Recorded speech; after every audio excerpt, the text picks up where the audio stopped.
ஹல்லேலூயா. எதை பேர் சந்தோஷமாக இருக்கிறீங்க? ஆமென். கர்த்தருடைய பரிசுத்த நாமம் மகிமைப்படுவதாக. இப்பொழுது நாம் கர்த்தர் நமக்கு தந்திருக்கிற வாக்குத்தத்த செய்திக்கு நேரம் நம்ம கடந்து செல்வோம். மத்தேயு எழுதின சுவிசேஷம் 6ஆம் அதிகாரம் 26வது வசனத்தை வாசிப்போம். மத்தேயு 6:26. ஆகாயத்து பட்சிகளை கவனித்து பாருங்கள். ஆகாயத்து பட்சிகளை கவனித்து பாருங்கள். அவைகள் விதைக்கிறதும் இல்லை, அவைகள் விதைக்கிறதும் இல்லை, அறுக்கிறதும் இல்லை, அறுக்கிறதும் இல்லை, களஞ்சியங்களில் சேர்த்து வைக்கிறதும் களஞ்சியங்கள் சேர்த்து வைக்கிறதும் இல்லை. அவைகளையும் உங்கள் பரமபிதா பிழைப்பூட்டுகிறார். அவைகளும் உங்கள் பரமபிதா பிழைப்பூட்டுகிறார். அவைகளை பார்க்கிலும் நீங்கள் விசேஷித்தவர்கள் அல்லவா? அவைகளை பார்க்கல நீங்கள் விசேஷித்தவர்கள் அல்லவா? அதான் வாக்குத்தத்தம். அவைகளை பார்க்கல நீங்கள் விசேஷித்தவர்கள். அப்ப நம்மையும் ஆண்டவர் என்ன பண்ணுவாரு? பிழைப்பூட்ட வல்லமுள்ளவராக இருக்கிறார். இந்த அதிகாரம் முழுவதும் அப்புறம் நம்ம வாசிக்க போறோம். ஆனா நம்ம அந்த வார்த்தையை வாசிக்கும் பொழுது நமக்கு விசுவாசம் வராது. அது எப்படி நடக்கும்? பறவைகளையும் மிருகங்களையும் புஷ்பங்களையும் கவனித்து பார்க்க சொல்றார். அவைகளை நடத்துகிற தேவன் உங்களை நடத்துவேன் அப்படிங்கிறார். ஆனா நம்முடைய வாழ்க்கையில் நிறைய குறைவுகள் இருக்கு. இப்போ கேஸ் கிடைக்க மாட்டேங்குது, பெட்ரோல் கிடைக்க மாட்டேங்குது, சண்டை ஒரு பக்கம், பஞ்சம் ஒரு பக்கம், கொள்ளை நோய் ஒன்று வந்துட்டே இருக்குதான். தெரியுமா உங்களுக்கு? இன்னொரு கொரோனா ஒன்று துரத்திட்டு வந்துட்டு இருக்குது. இப்படி எல்லாம் வந்து நெருக்கும் போது நமக்கு இந்த வசனங்கள் மேலே என்ன வராது? நம்பிக்கை வராது, விசுவாசம் வராது. இது எப்படி சாத்தியம்? இதெல்லாம் நடக்குமா? இந்த காலத்தில் அதெல்லாம் நடக்குமா அப்படிங்கிற ஒரு எண்ணம், கேள்விக்குரிய நமக்குள்ள உண்டாகும். அதுக்கு தான் ஆண்டவர் இந்த வார்த்தைகளை, விசுவாசமான வார்த்தைகளை கொடுக்கும்போது ஆண்டவர் சொல்லாரு, இதெல்லாம் நீ கவனித்து பாரு அப்படின்னு சொல்லார். ஒரு அல்லேலூயா சொல்லுங்களேன். இப்போ எந்த பறவையும் மிருகமோ அதெல்லாம் பெட்ரோல் இல்லை, கேஸ் இல்லை, சிலிண்டர் இல்லைன்னு கவலைப்படுதா? ஒன்றுமே கவலைப்படுறதில்ல. அது அதான் சொல்ல வர்றார். அதை கொஞ்சம் கவனித்து பாரு. வெளியே போய் நீங்கள் கொஞ்சம் அப்படியே அதெல்லாம் பாருங்க, புஷ்பத்தை எல்லாம் பாருங்க, பூவெல்லாம் பாருங்க. நாளைக்கு நான் என்ன ட்ரெஸ்ஸு போட போகிறேன், நாளைக்கு நான் என்ன சாப்பிட போகிறேன் அப்படின்ட்டு நாளைய தினத்து குறித்து அவைகளெல்லாம் ஒன்றும் என்ன பண்ணுறதில்ல, கவலையே படுறதில்ல. ஆனால் அதை பார்க்கல விசுவாசமாக, அது விசேஷமாக இருக்கிற நீங்கள் என்ன பண்ணுறீங்க? ரொம்ப கவலைப்படுறீங்க அப்படிங்கிறது தான் அங்கே சொல்ல வர. இப்போ இந்த கடைசி நாட்களில் இருக்கிற நீங்களும் நானும் இந்த மாதத்தில் கர்த்தர் நமக்கு சொல்லுது என்னன்னா, அவைகளை பார்க்கல நீங்கள் விசேஷித்தவர்களாக இருக்கிறதுனால நீங்கள் கவலைப்பட வேண்டாம். அப்போது அதையெல்லாம் கவனித்து பார்க்குற நாம வேதத்தை கவனித்து பார்க்கணும். வேதத்தில் இது போல ஏதாங்களும் ஆண்டவர் செய்திருக்கிறாரா?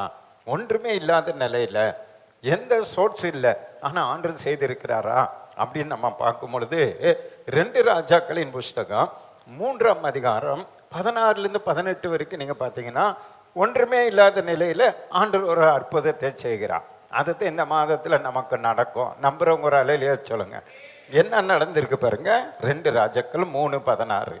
கர்த்தர் உரைக்கிறது என்னவென்றால், ஆண்டவர் உரைக்கிறது என்னவென்றால், இந்த பள்ளத்தாக்கிலே எங்கும் வாய்க்கால்களை வெட்டுங்க. பாருங்க, இந்த பள்ளத்தாக்கு அங்க தண்ணியே இல்ல, சும்மா வாய்க்கால வெட்டுங்கன்றாரு. வாய்க்கால வெட்டுங்க, நீங்கள் காற்றையும் காண மாட்டீர்கள். பாருங்க, ஆனா காற்று வராது, மழையையும் காண மாட்டீர்கள், பெட்ரோல் வராது, டீசல் வராது, சிலிண்டர் வராது.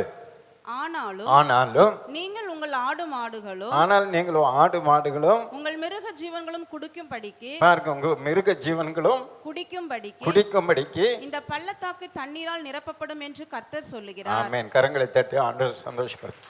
கர்த்தர் சொல்லிட்டான். மழை இல்லை, காற்றும் இல்லை, ஒன்றும் இல்லை. ஆனால் நாம செய்ய வேண்டியது என்னன்னா, குழி வெட்டணும். விசுவாசமாக நம்ம வேலையை செஞ்சுட்டே இருக்கணும். நாம ஆயத்தப்பட்டுட்டே இருக்கணும். அந்த விசுவாசம் அதான், கண்டு விசுவாசிக்கிறோம், காணாமல் விசுவாசிக்கணும். என்ன அற்புதமான ஆண்டவர் பாருங்க. ஒரு முறை ஒரு பெரிய ஊழியக்கார் ஆயிரக்கணக்கான அநாத குழந்தைகளை வளர்க்கிறாரு. அன்றைக்கு ஒரு நாள் காலை டிஃபனில் அந்த வார்டன் வந்து சொல்றாரு, சாப்பாடு இல்லை, ஆயிரக்கணக்கான குழந்தைகளுக்கு சாப்பாடு இல்லை. இவர் ஆஃபீஸில் உட்காந்துருக்காரு. அந்த டிஎல் மோடியா யாரும் தெரியல, ஒரு பெரிய ஊழியக்கார் அமெரிக்காவில். அப்போ அவர் சொல்றாரு, விசுவாசம் பாருங்க. எப்போது நீ என்ன பண்ணுவேன்? ஸ்கூலுக்கு போகிறதுக்கு முன்னாடி எல்லாரும் டேபிளில் சாப்பாடுக்கு உட்கார வைத்து பிளேட்டு போடவில்லை, எல்லாரும் உட்கார வச்சு பிளேட்டு போடுன்ட்டாரு. அவருக்கு நடுக்க வருது. யாருக்கு? வார்டனுக்கு. இப்படி போடுறது, குழந்தைங்க ஆசையாக உட்காருதுல, சாப்பாடு வருது, இட்லி வருது, தோசை வருது, உப்புமா வருதுன்னு உட்காருதுங்க, போடுன்றாரு. அவர் ஒன்றும் செய்ய முடியாது. போய் எல்லாருக்கும் டேபிளில் போய் உட்கார வச்சு பிளேட் போட்டார். பாருங்க, இந்த வசனத்தின்படி ஆண்டவர் நோக்கி ஜெபம் பண்றார். ஆண்டவரே, உம்முடைய பிள்ளைகள், நான் ஒன்றும் பண்ண முடியாது. இதோ இவங்கெல்லாம் இந்த காலை ஆகாரத்தை நீங்க தான் கொடுக்கணும். நீங்க சொன்ன வார்த்தையின்படி உங்களை நோக்கி ஜெபிக்கிறேன்னு சொல்லி ஜெபம் பண்ணி கண்ணை திறந்தா, பக்கத்தில் ஒரு மண்டபத்தில் ஒரு பெரிய ஃபங்க்ஷன், ஏதோ ஒரு காரணத்தினால அது தடைப்பட்டு எல்லாம் சூப்பர் சாப்பாடு பூரா வேஸ்ட்டு. அங்கிருந்து அந்த வண்டியில் கொண்டு வந்துட்டாங்க. ஃபாதர், இன்னைக்கு அந்த ஃபங்க்ஷன் ஃபெயிலியர் ஆகிப்போச்சு, அந்த சாப்பாடெல்லாம் கொடுங்கன்னு சொல்லி அவங்க டேபிளில் உட்காந்து குழந்தைங்க ஜெபம் பண்ணிட்டாங்க. ஜெபம் பண்ண வச்சுட்டார். பாருங்க, குழந்தைங்க ஜெபம் பண்ணி கண்ணை திறந்தா சாப்பாடு வந்துருச்சு. கரங்களை தட்டி ஆண்டவர் சந்தோஷப்படுது. ஆனால் ஆண்டவர் சொல்ல, நீ காற்றையே காண மாட்டேன், மழையை காண மாட்டேன், ஆனால் வெட்டின குழிகள் என்ன ஆகும் பாருங்க. அவங்க வச்ச பிளைட்டில் என்ன வந்துருச்சு? சாப்பாடு வந்துச்சு. அதே தான் நம்முடைய காரியமும். நாளை தினம் குறித்து கவலைப்படாதீங்க. அதுபோல் ஒரு சூழ்நிலை வந்துச்சுன்னா இஸ்ரவேல் ஜனங்களை நடத்தின தேவன் நம்மையே நடத்துவா. பாருங்க, வனாந்திரத்தில் அவங்களுக்கும் அதே தான். காற்றும் இல்லை, மழையும் இல்லை, ஒன்றும் இல்லை. வானத்திலிருந்து மண்ணாவே கொடுத்தாரு, கண்மலை பிழிந்த தண்ணீரை கொடுத்தாரு, கசந்த மாறவை மதுரமாய் மாற்றினா. அவங்க சமைக்கல, அவங்க துவைக்கல, ஒன்றும் இல்லை. ஆனால் அவர்களை கத்த அற்புதமாய் பகலிலே மேக ஸ்தம்பத்தை வைத்து இரவிலே அக்னி ஸ்தம்பத்தை வைத்து அற்புதமாய் நடத்தி கொண்டு போன தேவன் அது போல காலங்கள் வரும்போது நம்மையே நடத்துவார். ஒரு அல்லேலூயா சொல்லுங்களேன். இந்த மாதத்தில் எதை குறித்து நீங்கள் கவலைப்படாதீங்க. நாளை தினத்தை குறித்து கவலைப்படாதீங்க. உலகத்திற்கிற சூழ்நிலைகளை குறித்து கவலைப்படாதீங்க. உலகத்திற்கிற பறவைகளை, மிருகங்களை கவனித்து பாருங்க, வேதத்தை கவனித்து பாருங்க. ஒரு அல்லேலூயா சொல்லுங்களேன். அப்போ அந்த வார்த்தையை கேட்டு அவங்க வெட்டினாங்க. வெட்டும் பொழுது அங்கே என்ன நிரம்பிச்சு? மழையே இல்லை, தண்ணி வந்து நிரம்பிச்சு. தண்ணி வந்து நிரம்பிச்சு அங்கே அவங்க எதிரிகளை அதன் மூலமாக ஜெயம் எடுத்தாங்க. அதே பொறுத்து உங்களுடைய வாழ்க்கையிலும் கர்த்தர் இந்த மாதத்தில் குறைவுகள் எல்லாம் கிறிஸ்தேசுக்குள் நிறைவாய் தருவார். கரங்களை தட்டி ஆண்டவர் சந்தோஷப்படுத்துங்க. ரெண்டாவது பாருங்க, 1 ராஜாக்கள் 17:15-16 வரைக்கும் வாசிங்க. எலியாவின் சொற்படி செய்தால், எலியாவின் சொற்படி செய்தால் அவளும் இவனும் அவள் வீட்டாரும் அநேக நாள் சாப்பிட்டார்கள். கர்த்தர் எலியாவை கொண்டு சொன்ன வார்த்தையின்படியே பானையிலே மா செலவழிந்து போகவும் இல்லை. ஒரு விதவினுடைய வீட்டுல சாப்பாடு இல்லை. அங்க எலியாவுக்கு எல்லாருக்கும் பசி. அப்ப அவர் சொல்றாரு, முதல்ல சுட்டு எனக்கு கொண்டு வந்துட்டாரு. புரியுது உங்களுக்கு? முதல்ல எனக்கு கொண்டு வந்துட்டாரு. இந்த அம்மா சொல்றது, நானும் என் பையனும் சாப்பிட்டு சாங்கலான் இருக்கிறோம். இப்ப நீ உங்களுக்கு கேட்குறீங்கன்னா அதெல்லாம் தெரியும், நீ கொண்டு வா அப்படின்ட்டார். அந்த அம்மாவும் அதே விசுவாசத்தின்படி கீழ்ப்படிந்து சுட்டு கொண்டு வந்து கொடுத்துட்டான். கொடுத்ததுனால என்ன ஆச்சு? அந்த வீட்டுல கர்த்தர் எலியாவை கொண்டு சொன்ன வார்த்தையின்படியே பானையிலே மா செலவழிந்து போகும். என்ன ஆச்சரிய பாருங்க, ஒரே தோசை சுடுறதுக்கு தான் அங்க மாவு இருக்கு. ஆனா அதை சுட்டு ஊழியக்காருக்கு கொடுத்ததுனால அடுத்தது எடுக்க எடுக்க என்ன வருது? மாவு வருது. பாருங்க, இந்த காலத்துல நடக்குமா நடக்காதா? நடக்கும்ன்ற ஒரு அலையில சொல்லுங்க. நடக்கும், நடக்கும், நடக்க வைப்பாரு. நம்ம நடத்தி காட்டணும். ஆண்டவர் முன்னாடி காட்டினாதான் இந்த தேசத்துல எழுப்புதல் வரும். அவங்க நம்மளை கைது பண்றாங்க, நம்மளை பிளாக் மேஜிக்னு சொல்றாங்க, இதெல்லாம் அப்படியெல்லாம் பயப்படக்கூடாது. நாமும் செய்து காட்டணும். ஒரு அலையில சொல்லுங்களேன். கடைசி நாட்களில் இப்படிப்பட்ட அற்புதங்களுக்காக கர்த்தர் நம்மை வழி நடத்தி கொண்டு இருக்கிறார். அதுக்கு நம்ம ஆயத்தப்படணும். பாருங்க, அந்த இடத்துல மாவு இல்லை, எண்ணெய் இல்லை. இப்போ ஜெபம் பண்ண உடனே எடுக்க எடுக்க மாவு வந்துட்டே இருக்கு, எடுக்க எடுக்க எண்ணெய் வந்துட்டே இருக்கு. எந்த வேலை இல்லை, வருமானம் இல்லை, எதுவும் இல்லை. ஆனால் ஆகாரத்துக்கு தண்ணீருக்கும் பஞ்சமே இல்லை. இவர் அல்லையே சொல்லுங்களேன். மூணாவது பாருங்க, 2 ராஜாக்கள் 4ஆம் அதிகாரம் 2வது வசனத்தை 6வது வசனத்தை வாசிங்க. எலிசா அவளை நோக்கி, நான் உனக்கு என்ன செய்ய வேண்டும்? வீட்டில் உன்னிடத்தில் என்ன இருக்கிறது சொல் என்றார். ஒரு விதவை அம்மா வந்து சொல்றான், எங்க வீட்டுக்காரர் சேர்த்துட்டாரு, நிறைய கடன் பண்ணிட்டு சேர்த்துட்டாரு, இப்ப கடன் கட்ட முடியலன்னு வந்து ஊழியக்காரர்கிட்ட முறையிடுகிறா. இப்ப அவர் எலிசா சொல்றாரு, இப்ப நான் உனக்கு என்ன செய்யணும் அப்படின்னு கேட்கிறாரு. வீட்டில் உன்னிடத்தில் என்ன இருக்கிறது சொல் என்றான். அவன் கேட்கிறாரு, சரி இப்போ உங்ககிட்ட என்னதான் இருக்குது அப்படின்னு கேட்கிறாரு. அதற்கு அவள், ஒரு குடம் எண்ணெய் அல்லாமல் உமது அடியாளுடைய வீட்டில் வேறொன்றும் இல்லை என்றார். என்கிட்ட எண்ணெய் மட்டும் ஒரு குடம் இருக்குது, வேற ஒன்றும் இல்லை அப்படின்னு சொல்லுகிறான். சரிங்க, 6வது வசனத்தை வாசிங்க. அந்த பாத்திரங்கள் நிறைந்த பின் அப்ப அவர் சொல்றாரு, நீ போய் சுத்தி இருக்கிற எல்லா வீட்டுல இருக்கிறவங்க கிட்ட போய் பாத்திரத்துல வாங்கிட்டு வந்து வீட்டுக்குள்ள போய் கதவை சாத்திட்டு அங்கே கொஞ்சம் எண்ணெய் இருக்குல்ல, அந்த எண்ணெயை எடுத்து எல்லா பாத்திரத்திலும் ஊத்து அப்படின்னு அவர் ஒரு ஆலோசனை சொல்லி அனுப்புறார். இப்போ அதுபடி அவள் எண்ணெயை எடுத்து அந்த ஊற்றுகிறாள். அந்த பாத்திரங்கள் நிறைந்த பின், அந்த பாத்திரம் எல்லாம் நிறையிற வரைக்கும் அந்த எண்ணெய் குறைய மாட்டேங்குது. ஒரு அல்லையில சொல்லுங்களேன். அந்த கொண்டு வந்த அக்க பக்கத்துல இருந்து வாங்கிட்டு வந்த எல்லா பாத்திரமும் நிரம்பிருச்சு.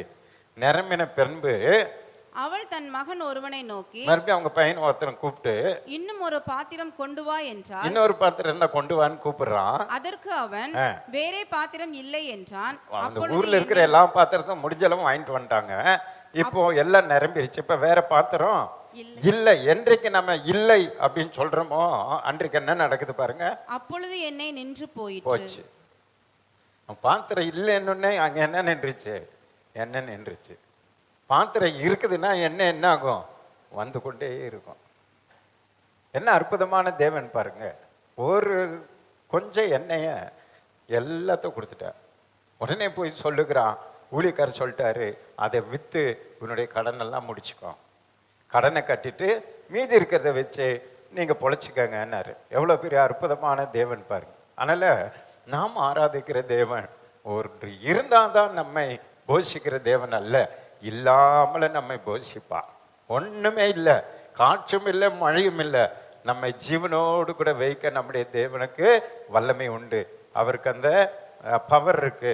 அவர் கிருபை நிறைந்தவர். அப்படிப்பட்ட நம்பிக்கை தேவ பிள்ளைகளுக்கு ஆழத்துல வேரூன்றி இருக்கணும். நம்முடைய காலங்கள் கர்த்தருடைய கரத்தில் இருக்கிறது. எதுவுமே என் தேவனுக்கு தெரியாம ஒன்றும் நடக்காது அப்படிங்கிற ஒரு நம்பிக்கை எனக்கு இருக்கணும். எனக்கு நல்ல ஆகார தண்ணீர் உடைகளை கொடுக்கிற தேவன் எனக்கு உண்டு என்று நம்ம விசுவாசிக்கணும். புரிதொன்னு ஒரு அல்லேலூயா சொல்லுங்க. எதுவுமே எந்த சூழ்நிலையிலும் நம்ம கைவிடாத தேவன் நமக்கு ஒருவர் உண்டு. ஒரு அல்லேலூயா சொல்லுங்களேன். இந்த ஆசீர்வாதங்களை பாருங்க நம்முடைய வாழ்க்கையில பாருங்க. 5 மணி எடுத்துக்கங்களேன். 5000 பேர் சாப்பிட்டு மீதி எடுக்க பண்ணினா எடுக்க வந்துட்டே இருக்கு. இதெல்லாம் நம்ம வாழ்க்கையில கவனிக்கணும், விசுவாசிக்கணும். நம்ம வாழ்க்கையில அதை எதிர்பார்க்கும் பொழுது நம்ம அதை நம்முடைய வாழ்க்கையில கர்த்தர் செய்வான். புரியுதுன்னு ஒரு அல்லேலூயா சொல்லுங்க. எவ்வளவு பெரிய அற்புதம் பாருங்க. 5000 புருஷர்கள் சாப்பிட்டு பெண்கள் எல்லாம் சாப்பிட்டு 12 கூட நிறைய மீதி இருக்க, வெறும் 5 அப்பம் 2 மீன். அந்த தேவன் தான் நம்ம பார்த்து சொல்றாரு, அதை பெற்றுக்கொள்ள நீங்க என்ன பண்ணணும்? இப்ப மத்தேயு 6ஆம் அதிகாரம் 26 வாசிங்க. ஆகாயத்து பட்சிகளை கவனித்து பாருங்கள். ஆகாயத்து முதல்ல உங்க வாழ்க்கையில கவனித்து பார்க்கணும். இப்படிப்பட்ட அற்புதம் நம்ம வாழ்க்கையில நடக்கணும்னா நீங்க ஆகாயத்து பட்சிகள் எல்லாம் கவனிக்கணும். அது என்ன, ஏதாவது கவலைப்படுதா, ஏதாவது யார்கிட்ட போய் அழுகுதா, நாளைக்கு இல்லைன்னு யோசிப்பாங்க. ஆச்சரியமா இருக்குல்ல. அது பாட்டு காலையில எழுந்திருக்குது, போகுது, வருது. ஏதோ ஒன்றை கர்த்தர் அதுகளுக்கு வயிறு நிறைய கொடுத்துடுறாரு. அதனால நீங்க காலையில் எழுந்த உடனே அல்லது நீங்க போகும்போது வரும்போதெல்லாம் நீங்க அதை பார்க்கணும். பறவைகளை ஆண்டவருடைய அந்த சிருஷ்டிப்பை நீங்க பார்க்கணும். நான் இவ்வளோ கவலைப்படுறேன், வேதனைப்படுறேன், இது ஏதாவது கவலைப்படுதா, இது ஏதாவது யோசிக்குதா பாரு அப்படின்னு கவனிங்கன்றாரு. அதனால உங்க வாழ்க்கையில அற்புதம் நடக்கணும்னா முதல்ல ஆகாயத்து பறவைகளை நீங்க என்ன பண்ணுங்க? கவனித்து பாருங்க. அதை கவனிக்கணும், வேத வசனத்தை கவனிக்கணும், ஆண்டவருடைய வார்த்தையை நீங்க கவனித்து பாருங்கள். அவைகள் விதைக்கிறதும் இல்லை, அவைகள் விதைக்கிறது கிடையாது, அறுக்கிறதும் இல்லை, களஞ்சியங்களில் சேர்த்து வைக்கிறதும் இல்லை, பேங்க்ல சேர்த்து வைக்கிறது கிடையாது. அவைகளையும் உங்கள் பரமபிதா பிழை போட்டுகிறார். அவைகளுக்கு டெய்லி ஆகாரம் கொடுத்து அவர் பிழை போட்டுகிறார். அவைகளை பார்க்கிலும் நீங்கள் விசேஷித்தவர்கள். இரண்டாவது, உங்க வாழ்க்கையில அவைகள் எல்லாம் வச்சு பார்க்கல நீங்க விசேஷித்தவர்கள் என்பதை புரிந்து கொள்ளணும். ஒரு அலையிலே சொல்லுங்களேன். எதுல நீங்க விசேஷித்தவர்கள்? பறவைகள் மிருகங்களுக்கு ஆத்துமா கிடையாது. அது மரித்தான் மண்ணோடு மண்ணா போயிடும். அது பரலோகம் இல்லை, நரகம் இல்லை, அது ஒன்றும் பிரயோஜனம் இல்லை. ஆனா நீங்க அப்படி கிடையாது.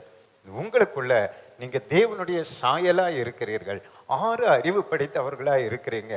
உங்களுக்குள்ள விளம்பதிக்க முடியாத தேவனுடைய ஆத்துமாவை வைத்திருக்கிறார். அந்த ஆத்துமா பரலோகத்துக்கு போய் தேவனை துதித்து ஸ்தோத்திரித்து மகிமைப்படுத்த போகிறது.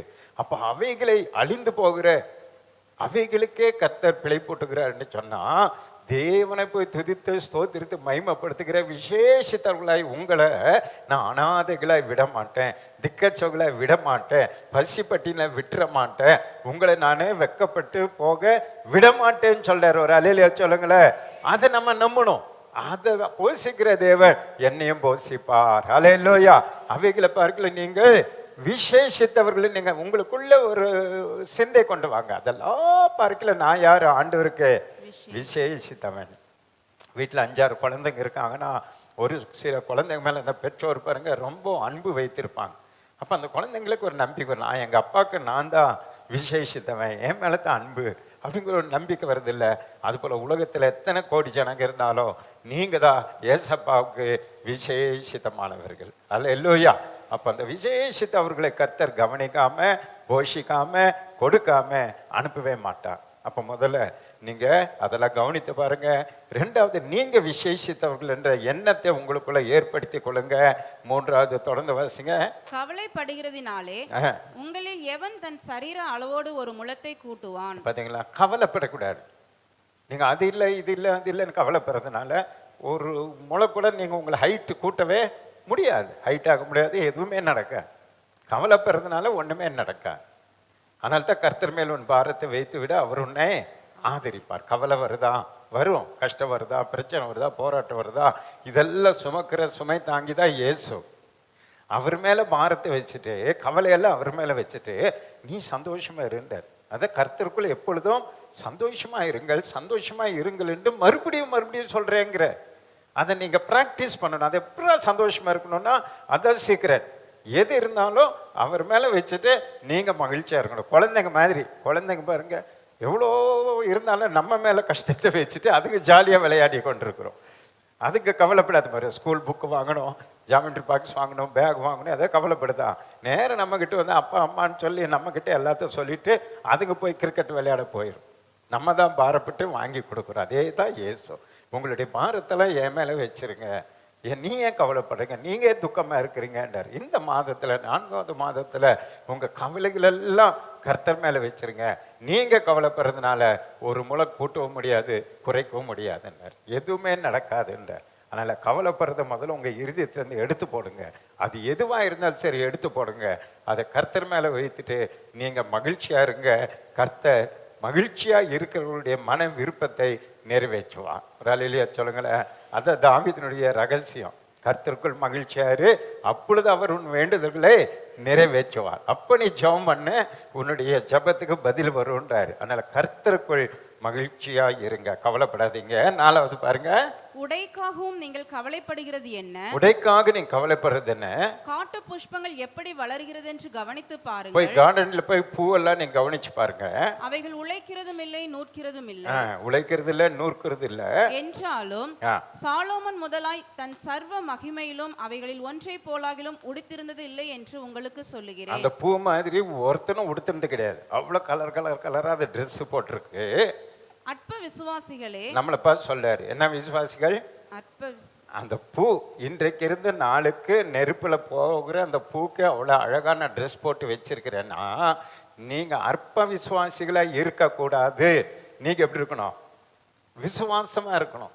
பர்த்டே வருதுன்னா எனக்கு ஆண்டவர் நல்ல ட்ரெஸ் தருவாரு, திருமண நாளுனா நல்ல ஒரு ட்ரெஸ் தருவாரு, கிறிஸ்மஸ் பண்டிகை எப்பொழுதுமே தருவாரு. அந்த ட்ரெஸ் ஆண்டவர் தானே உடுத்தி வைத்தார். யாருக்கு? ஆதாம் ஏவாளுக்கு முதல் ட்ரெஸ்ஸை உடுத்தி வைத்தது அவர் தான்.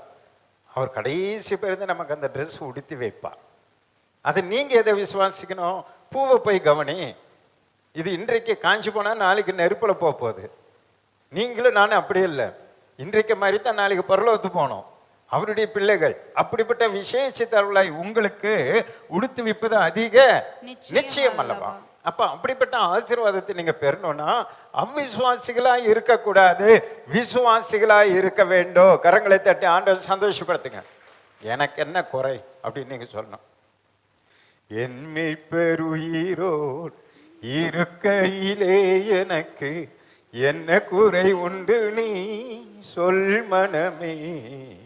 என் மீட்பருயிரோடு இருக்கையிலே எனக்கு என்ன குறை உண்டு நீ சொல் மனமே. இந்த பாட்டெல்லாம் பாடணும். உங்களுக்குள்ள அந்த குறை ஒன்று நீங்க நினைக்கும் போது உங்க மனசை பார்த்து நீங்க சொல்லணும், என்ன குறை?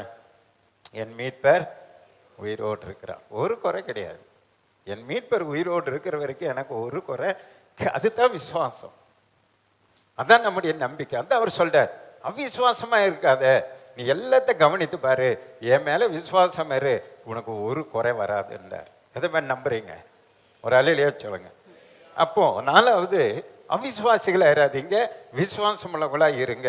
அடுத்த 5வது படிங்க தொடர்ந்து. அற்ப விசுவாசிகளே, இன்றைக்கு இருந்து நாளைக்கு அடுப்பிலே போடப்படும் காட்டு புல்லுக்கு தேவன் இவ்விதமாய் உடுத்துவித்தால் உங்களுக்கு உடுத்துவிப்பது அதிக நிச்சயம். அதிக நிச்சயம் அல்லவா? ஆகையால் இருங்க. அதிக அடுத்த பாயிண்ட் என்னன்னா அதிக நிச்சயம். பக்கத்துல போய் சொல்லுங்க, உங்களை ஆசீர்வதிப்பது அதிக நிச்சயம். இந்த 4வது மாசத்துல உங்களை ஆசீர்வதிப்பது அதிக நிச்சயம். பக்கத்துல போய் சொல்ல மாட்டேங்கிறீங்களே, ரலையிலே சொல்லுங்களேன். அதான் ஆண்டவர் சொல்றாரு, அதிக நிச்சயம். சும்மா போய் சொல்ல மாட்டார் ஆண்டவர். சொல்லிட்டு இல்லைன்னு சொல்ல மாட்டாரு, சொல்லிட்டு தரமாட்டேன்னு சொல்ல மாட்டாரு. அதிக நிச்சயம் கட்டாயம் நடக்கும். எப்போ நடக்கும்? நீங்க விசுவாசி தான் நடக்கும். நீங்க நம்பினா நடக்கும். காற்றும் இல்லை, மழையும் இல்லை, ஆனா நீங்க நம்பணும், விசுவாசிக்கணும், செயல்படணும், குழியை வெட்டணும், செய்ய வேண்டியதை செய்யணும், எண்ணெயை கொண்டு வரணும், அதை பாத்திரத்தில் ஊற்றணும். ஒரு வேலை இருக்குது பாருங்க. 5 அப்போ 2 மீனை கொண்டு வந்து கொடுக்கணும், என்னென்னமோ இருக்கு பாருங்க. அது நீங்க செய்தா போதும், அடுத்தது செய்ய வேண்டியதை கர்த்தர் செய்வார். ஒரு அலையிலேயே சொல்லுங்களேன். விசுவாசமா நம்ம எதை செய்யறோமோ செய்து முடித்தா அவர் செய்கிறதை செய்து முடிப்பார். ஒரு அலையிலேயே சொல்லுங்களேன். அதிக நிச்சயம் அல்லவா? அந்த நிச்சயத்தை உங்களுக்குள்ள கொண்டு வாங்க. 6வது தொடர்ந்து வாசிங்க. ஆகையால் எண்ணத்தை உண்போம், எண்ணத்தை குடிப்போம், எண்ணத்தை உடுப்போம் என்று கவலைப்படாதிருங்கள். பாத்தீங்களா? எண்ணத்தை குடிப்பேன், நாளைக்கு என்ன சாப்பிடுவேன், அதெல்லாம் யோசனையே பண்ணாதீங்க.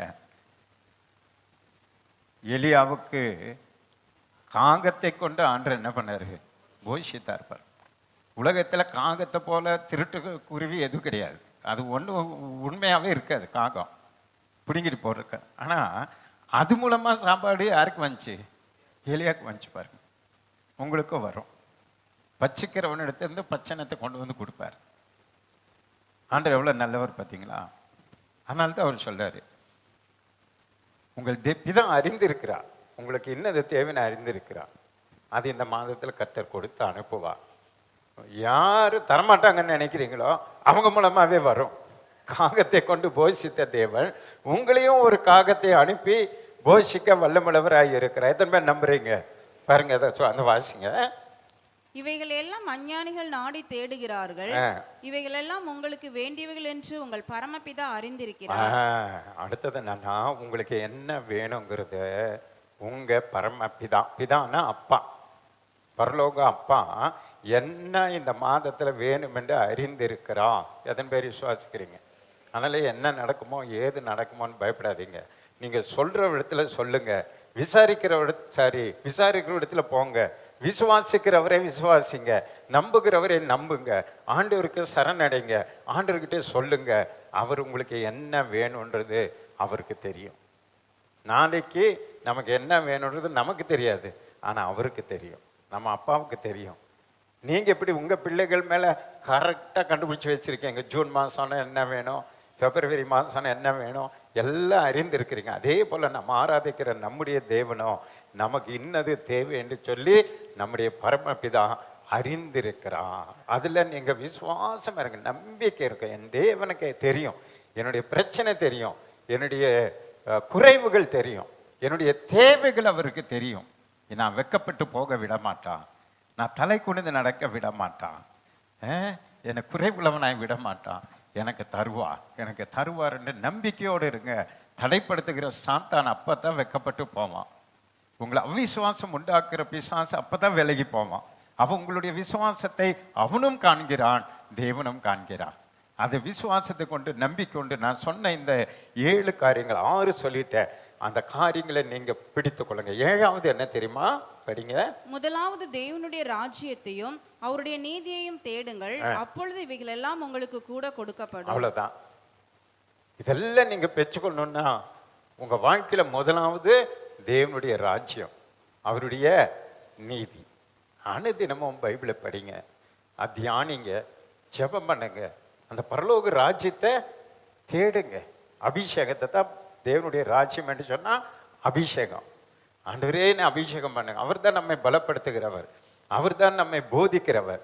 அவர் பாரு, நான் உனக்கு போதித்து நீ நடக்க வேண்டிய வழியை உனக்கு காட்டுவேன், உண்மையில் என் கண் வைத்து உனக்கு ஆலோசனை, நல்ல ஆலோசனை தந்து உங்க தொழில்ல, உங்க வருமானத்துல, உங்க வேலையில எல்லா ஆலோசனையும் ஆவியானவர் தருவார். ஊழியத்துக்கு மட்டும் ஆவியானவர் ஹெல்ப் பண்றவர் இல்லை, உங்க தனிப்பட்ட வாழ்க்கைக்கு ஹெல்ப் பண்ணுவார். எல்லாம் வச்சுக்கும் ஆவியானவர் ஹெல்ப் பண்ணுவார். அதான் சங்கீதம் 32:8 மறந்துடாதீங்க. எல்லாம் வச்சுக்கும் அவர் கண் வைத்து ஆலோசனை சொல்லுவான், சொல்லி உங்களை அற்புதமாய் நடத்துவா. அப்ப நீங்க உங்க வாழ்க்கையில முதலாவது அந்த தேவனுடைய ராஜ்யத்தையும் அவருடைய நீதி, வேத வசனத்தையும் நீதியும் தேடுங்க. எப்போது நீங்க தேடிக்கொண்டே இருங்க. அப்பொழுது நம்ம பார்த்த இவைகள் எல்லாம் கூட நீங்க ஒண்ணு கேட்டீங்கன்னா ஆண்டவர் 6 தருவார். ஒரு அல்லேலூயா சொல்லுங்களேன். அண்ணால் ஒரு குழந்தை கேட்டான், தேவன் எக்ஸ்ட்ரா 5 கொடுத்தார், மொத்தம் 6 குழந்தை கொடுத்தார். கரங்களை தட்டி ஆண்டவர் சந்தோஷப்படுத்த. இதுதான் ஆண்டவர் சொல்லுது. நீங்க அவைகளை பார்க்கல, நீங்கள் நம்புறவங்க மட்டும் ஒரு அல்லேலூயா சொல். அப்படியே எழுந்த நிலை பாஸ்டர் ஜெபம் பண்ணி முடித்து நம் திருவிருந்துக்கு நேராய் கடந்து சொல்லுவோம். ஸ்தோத்திரங்கட்டாவே, தேங்க்யூ ஜீசஸ். இந்த செய்திக்கு நேராய் நம்மை அர்ப்பணிக்கலாமா? நன்றி சொல். நீங்கள் விசேஷித்தவர்கள். 4ஆம் மாதத்தில் கர்த்தர் நமக்கு கொடுக்கிற வாக்குத்தத்தம், நீங்கள் விசேஷித்தவர்கள், நாம் விசேஷமானவர்கள். ஏனென்றால் ஆண்டோட வார்த்தை, தேவனுடைய ஜனம், ஆவிக்குரிய பிள்ளைகள் சிறந்தவர்களாக, மற்றவர்களை காட்டிலும் வித்தியாசமானவர்களாக, கர்த்தர் பேரில் நம்பிக்கை உள்ளவர்களாகவும் மகிழ்ச்சியான ஜனங்களாகவும் இருக்க வேண்டும் என்றுதான் தேவனுடைய வாஞ்சை. நாம் எல்லாம் ஆவிக்குரிய பிள்ளைகள், நித்தியத்துக்கு ஆயத்தமாகி கொண்டிருக்கிற பிள்ளைகள். இந்த உலக காரியங்களை குறித்து நாம் கவலைப்பட்டு சோர்ந்து விடாதபடிக்கு ஆண்டோட வார்த்தை சொல்றது, ஆகாரத்தை பார்க்கிலும் ஜீவன் முக்கியமானது. நம்முடைய ஜீவன் மிகவும் முக்கியமானது. கவனித்து பார்க்கணும். நீங்கள் விசேஷத்தில் என்பதை அறிந்து கொள்ளணும். எதை குறித்தும் உலக காரியங்களை குறித்து கவலைப்படாது இருக்கும்படி கர்த்தர் கேட்டுக்கொள்கிறார். பாருங்க, எவ்வளவு அன்புள்ள தெய்வம். ஏனென்றால் இந்த உலக ஒரு முழ சரீரத்தையாவது நீ கவலைப்படுறதுனால ஒரு சரீரத்தில் ஒரு முழத்தை கூட்ட முடியுமான்னு கேட்கிறார். ஒன்று கூட்ட முடியாது, குறைக்க முடியாது. எனவே கவலையை தூரம் எடுத்து வைத்து விட்டு கர்த்தர் பேரில் நம்பிக்கையாக இருந்து அந்தந்த நாளுக்குரிய ஆசீர்வாதங்களை அந்தந்த நாளிலே அனுபவித்துக் கொள்ள முடியும். என்ன கஷ்டங்கள் உலகத்தில் வந்தாலும் சரி, இது டேக் இட் ஈஸி, எல்லாவற்றுமே ஈஸியாக எடுத்துக்கொள்ளணும். அடிக்கடி நான் தான் சொல்வேன், இந்த நிலைமை வருதா, இந்த நிலைமையில சந்தோஷமாக இருக்க பழகி கொள்ளுங்கள். அடுத்தது காரியத்தை குறித்து நாம் கவலைப்படக்கூடாது. இந்த காரியம், இந்த காலங்கள், இந்த நாள், இந்த குடும்பம் இது போதும் என்ற ஒரு பெரிய நம்பிக்கையோடு இருந்தால் நாம் இந்த உலகத்தை ஜெயிக்க முடியும், சந்தோஷமாய் வாழ முடியும். மற்றதை காட்டிலும் மேன்மையானது மற்ற காரியங்கள். அவர்களை பார்த்து இவர்களை பார்த்து துக்கப்பட்டு விடாதபடிக்கு இந்த பாதியிலே ஏன் கர்த்தர் என்னை கொண்டு போகிறார்? ஒருவேளை அது வனாந்தரமாக இருக்கலாம், ஒருவேளை அது வயல் நிலமாக இருக்கலாம். எல்லாவற்றுமே சந்தோஷமாய் அனுபவிக்க கர்த்தர் நமக்கு பலன் தருவார். அதிக நிச்சயம் என்று சொல்லப்பட்டிருக்கிறது. ஆண்டவர் நம்முடைய தேவைகளை அறிந்த கர்த்தர் ஒரு நாளும் குறைவில்லாமல் நம்மை நடத்துகிற தேவனாய் இருக்கிறார். ஹல்லேலூயா, thank you Jesus. நன்றி சொல்ற. ஒரு 3 அறிவுள்ள அந்த பறவையின் மீது கர்த்தர் ஒரு அதை போஷிக்கிறார் என்றால், அந்த பறவையின் மீது கரிசனை உள்ள தேவனாய் இருக்கிறார் என்றால், விசேஷித்த ஜனங்களாகிய உங்கள் மீது, என் மீது எவ்வளவு கரிசனை உள்ள தேவனாய் இருக்கிறார். அவர் எவ்வளவு அன்புள்ள தேவனாய் இருக்கிறார். ஒரு நன்மையும் குறைபட்டு போகாதபடி சம்பூர்ண ஆசீர்வாதங்களால் நிரப்புகிற கர்த்தரவர். அவருடைய எப்பொழுதுமே அவருடைய நம்முடைய நினைவாகவே அவர் இருக்கிறார். நம்மை அவர் மறந்து விடுகிறதில்லை. அவர் நம்மை மறந்து விடுகிறதில்லை. நம் நினைவாய் அவர் இருக்கிறார். Thank you Jesus. ஹல்லேலூயா, ஹல்லேலூயா, ஹல்லேலூயா. வாய்க்கால்களை வெட்டுங்கள் என்று சொன்னபோது விசுவாசத்தோடு அந்த வாய்க்கால்களை வெட்டினார்கள். அது தண்ணீரால் நிரப்பப்பட்டது. காற்று இல்லை, மழை இல்லை, ஆனால் இந்த வாய்க்கால்கள் முழுவதும் நிரப்பப்பட்டது. அந்த வார்த்தையிலே விசுவாசம். வெட்டுங்கள், வாய்க்கால்களை வெட்டுங்கள் என்று சொல்லும்பொழுது, வெட்டும்பொழுது அவர்கள் ட்ரை நிலத்தை தான் வெட்டியிருப்பாங்க. அந்த விசுவாசம் தான் நமக்கு தேவை. அப்படிப்பட்டதான விசுவாசம், தேவனுடைய வார்த்தையின் மீது ஒரு நம்பிக்கை, தேவனுடைய வார்த்தையின் மீது ஒரு நம்பிக்கை. ஏனென்றால் அவர் சொல்லியும் செய்யாதிருப்பாரோ, வசனித்தும் அதை நிறைவேற்றாதிருப்பாரா? நான் உன்னை ஆசீர்வதிக்கவே, ஆசீர்வதித்து பெருகவே பெருக பண்ணுவேன் என்று சொன்ன கர்த்தர், ஓ உன் குறைகளை கிறிஸ்து இயேசுவுக்குள்ளாக நிறைவாய் மாற்றுவேன் என்று சொன்ன கர்த்தர், அவர் சொல்லியும் செய்யாதிருப்பாரோ? அப்படிப்பட்ட தேவனை, விசேஷமான தேவனை நாம் ஆராதிக்கிறோம். ஏனென்றால் நாம் விசேஷித்தவர்கள். Thank you Jesus. நாளை துணையத்தை குறித்து கவலைப்படாதாங்க. அந்த நாளுக்குரிய பாடு அதுன்னு பாடு போதும், அது கவலைப்பட்டு. கடன் பாரத்தில் இருந்து அந்த தீர்க்கதரிசனுடைய மனைவியினுடைய கடனை அற்புதமாய் தேவைகளை சந்தித்து அந்த கடனை எல்லாம் அடைக்க செய்தாரே, அந்த தேவனை தானே நீங்களும் நானும் ஆராதித்து கொண்டு இருக்கிறோம். உங்களுடைய பாரங்கள், கடன் பாரங்களை கர்த்தர் சீக்கிரத்தில் இந்த மாதத்தில் அதுக்கெல்லாம் ஒரு நிறைவை கர்த்தர் தருவா. அதையெல்லாம் அடைக்கத்தக்க வருமானத்தை கர்த்தர் தருவா. ஓ தேங்க்யூ ஜீசஸ். காற்றையும் காண மாட்டீர்கள், மழையும் காண மாட்டீர்கள். இது எங்கிருந்து வருகிறதோ இந்த பணம் என்று உங்களுக்கு தெரியாது. வர வேண்டியவைகள் எல்லாம் கர்த்தர் இந்த மாதத்தில் கொண்டு வந்து சேர்க்க வல்லவல்லவர். எங்கெங்கெல்லாம் உங்கள் பொக்கிஷங்கள் மறைந்திருக்கிறதோ, எங்கெல்லாம் அது மறைக்கப்பட்டு ஒழிக்க வைக்கப்பட்டு இருக்கிறதோ, அதையெல்லாம் கர்த்தர் இந்த மாதத்தில் உங்களுக்கு கொண்டு வந்து உங்களை நிறைவுள்ளவர்களாய் மாற்ற வல்லமுள்ளவராய் இருக்கிறார். ஓ தேங்க்யூ ஜீசஸ். நம்முடைய ஆண்டவர் குறைவுகளை நிறைவாய் மாற்றுகிற கர்த்தர். 5 அப்பம் 2 மீன் கொண்டு 5000 பேரை போஷித்து, அதற்கு மேலே மனைவிகள் பிள்ளைகளை எல்லாம் போஷித்து மீதம் எடுக்க செய்த கர்த்தர். இந்த மாதத்தில் உங்களை மீதம் எடுக்க கர்த்தர் உதவி செய்வார். ஓ போதுமான வருமானத்தை தருவார். நீங்கள் மீதம் எடுப்பீர்கள். Hallelujah. Thank you Jesus, thank you Jesus, thank you Jesus. நன்றி செலுத்துகிறோம் அப்பா. உண்மையே நாங்கள் கவனித்து பார்க்கிறோம். கவலைப்படாமல் உங்கள் மேல் நாங்கள் விசுவாசம் வைக்கிறோம். ஓ எங்களை தேவைகளை அறிந்த கர்த்தர், இந்த பஞ்ச நாட்களில் உன் ஆத்துமாவை திருப்தியாக்குவேன் என்று சொன்ன கர்த்தர், உன் எலும்புகளை நினமுள்ளதாக்குவேன் என்று சொன்ன கர்த்தர், நீர் பாய்ச்சலான தோட்டத்தை போல வற்றாத நீரூற்றை போல இருக்க பண்ணுவேன் என்று சொன்ன கர்த்தர், எங்கள் வாழ்க்கையில ஒரு ரெகோபோத் உண்டாகட்டும் அப்பா. ஓ எங்கள் வாழ்க்கையில ஒரு விசாலம் உண்டாகட்டும் இயேசுவின் நாமத்தினாலே. ஓ எல்லைகளை விரிவாக்குகிற கர்த்தர், ஓ எல்லைகளை கர்த்தனை விரிவாக்கி தருவீராக. உம்முடைய பெரிதான அற்புதம் எங்கள் வாழ்க்கையில நிறைவேறட்டும். ஆண்டவரே, நாங்கள் விசேஷித்தவர்கள் என்பதை இந்த காலை வேளையில் எங்களுக்கு உணர்த்துனீங்க. மீண்டும் மீண்டும் எங்களுக்கு உணர்த்துனீங்க. ஓ நாங்கள் ப்ரெஷியஸ் பீப்புள் ராதா. ஆண்டவரே உம்மை துதிக்கிறோம். நாங்கள் மிகவும் விசேஷித்தவர்கள். அதற்காய் நன்றி ஆண்டவரே. நன்றி செலுத்துகிறோம் ஐயா. உம்முடைய கண்கள் எங்கள் மீது நோக்கமாக இருக்கட்டும். உம்முடைய நினைவுகள் எல்லாம் எங்களை நினைத்து கொள்வீராக. நாங்களும் ஆண்டவரே எங்கள் தேவன் என்பதை நாங்கள் அறிந்து கொண்டு, நீர் எங்கள் ஆண்டவரே எங்களுடைய ஜனங்கள் என்று அறிந்து கொள்ள கர்த்தர் நீர் அனுக்கிரகம் செய்வீராக.